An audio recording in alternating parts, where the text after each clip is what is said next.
to our relations with Saudi Arabia.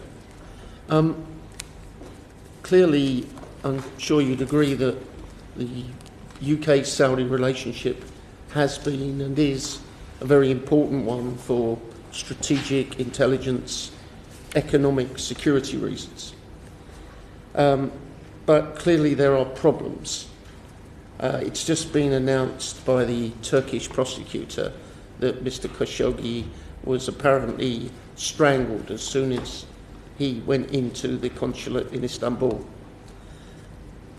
What's the position of the government now on that murder, and specifically what representations have we made or are we making to the Saudis about human rights in the light of that matter and others? Well, the Khashoggi murder is incredibly shocking, and I think I've spoken more openly and more strongly about it than any Western foreign minister that I'm aware of.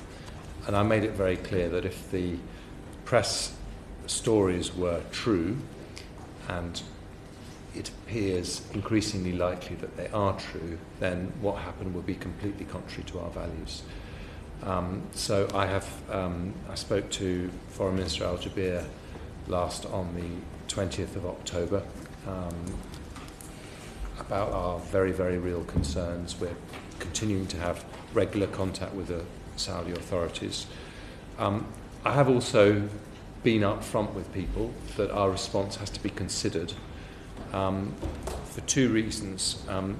Firstly, we do have a commercial relationship, and there are jobs in the UK and the northwest and the southwest that are at stake. So when it comes to the issue of arms sales, we have our procedures in place, put in place by Robin Cook, and I think we need to follow those procedures, and they are very straightforward. They say that we don't give licenses for the sale of weapons if there's a clear risk of a breach of international humanitarian law, and there's an independent process that advises me on whether that is the case. And if I was advised that that was the case, then that would be a very serious matter. But as things stand at the moment, I haven't been given that advice.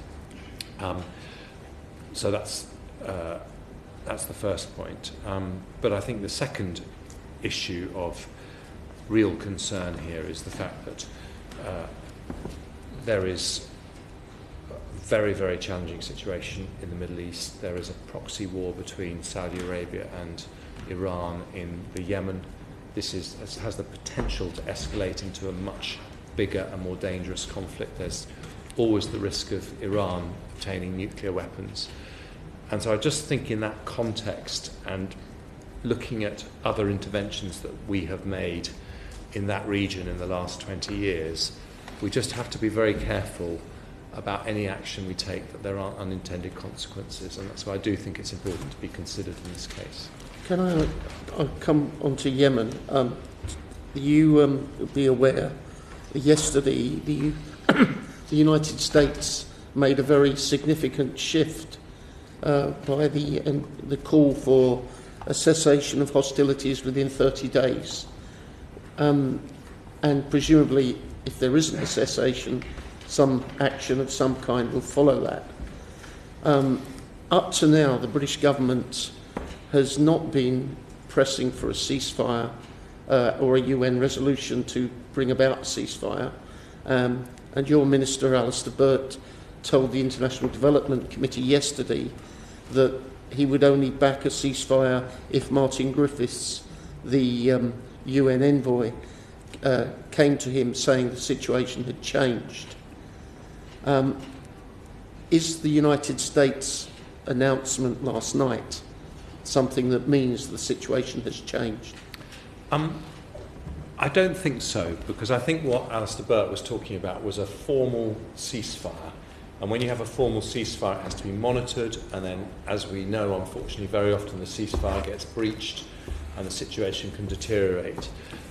We are strongly supportive of what the United States said yesterday, which is a cessation of hostilities. It's not the same as a formal ceasefire, but in some ways it could be more effective than a a ceasefire because it's basically an agreement between the Saudi coalition and the Houthis that the Houthis will stop firing missiles into Saudi Arabia and the Saudi authorities will stop any military attacks on civilian areas. And so it has the potential for being something that could open a humanitarian corridor up. So we very much hope that this will happen. We have been doing a lot of work on Yemen. I hosted an important meeting on Yemen at UNGA. And we want to give this initiative as fair a wind as we possibly can. I must declare I went to Saudi Arabia in April, and I've seen the effect of those missiles you've spoken of. I went to Najran, and I've seen missiles there with Iranian markings on, which have been fired into the south of Saudi Arabia from Yemen. Not particularly accurate missiles, but they've hit schools and clinics and houses in a Saudi city. And I also was on an aircraft flying back into Riyadh airport when a missile came in and exploded into Riyadh airport at that time. So I'm conscious that it's not all one way, but clearly the Saudis are carrying out a massive air attack against the Houthis. And you've referred to possibilities of a cessation of hostilities, but Martin Griffiths has tried for weeks to get, or months, to get a cessation between the Houthis and the Saudis. That hasn't happened. We've also got this Southern Transitional Council in Aden and elsewhere in the south who are fighting with the UAE backing against Al-Qaeda and the other groups in that area, as well as against the Houthis. How can we get a ceasefire, given there are so many different components, without the international community starting to assert some real pressure? Well, I will in a minute just bring in my permanent secretary, who's actually deputy ambassador in Saudi Arabia, just to give a comment on that. But I met Martin Griffiths last night, and just to reassure you, he's not using the word ceasefire. This is the cessation of hostilities that he thinks is possible. And so what the US announced is very much the plan that he is advocating and we are supporting. And we want to do everything we can to seize this opportunity, which we do think is real. But Sir Simon, if you want to add to that. Just two sentences. The Saudis have a persistent strategic interest in Yemen over decades and longer. And they are defending that strategic interest as they see it. But the focus now is on two things. First, as the Foreign Secretary says, the cessation of hostilities, but then the political process. And Martin Griffiths is key to both of those things. And would that political process not just be between the coalition and the Houthis? It would presumably also have to include the other actors within Yemen, because the writ of the Hadi government doesn't run in very many places. It runs in quite a lot of the country, but not in the south very much. Indeed. Okay.